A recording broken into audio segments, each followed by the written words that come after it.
Japanese Prime Minister Shigeru Ishiba and his cabinet has resigned ahead of a parliament vote to select country's next prime minister. The voting is taking place after his coalition lost its parliamentary majority in a lower house election late last month. Ishiba now expected to face a runoff against opposition leader Yoshihiko Noda.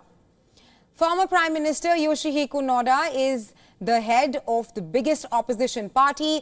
Noda's name is expected to be among the contestants put forward as the premier before the vote.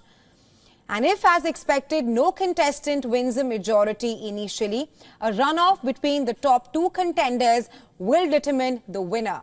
Such a runoff has not been held in 30 years in Japan. If Ishiba is re-elected, he will form a second cabinet. However, if the parliament chooses a new leader, Ishiba's tenure as prime minister will be the shortest since World War II. Ishiba had called the snap polls after coming into office on October 1st.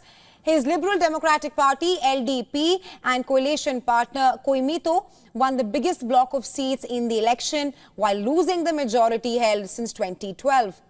Voters unhappy with inflation and a slush fund scandal that helped sink his predecessor Fumio Kishida delivered the party its worst result since 2009. And that could cause political gridlock in a hung parliament. The small opposition Democratic Party for the People, DPP, has emerged as a kingmaker after the election.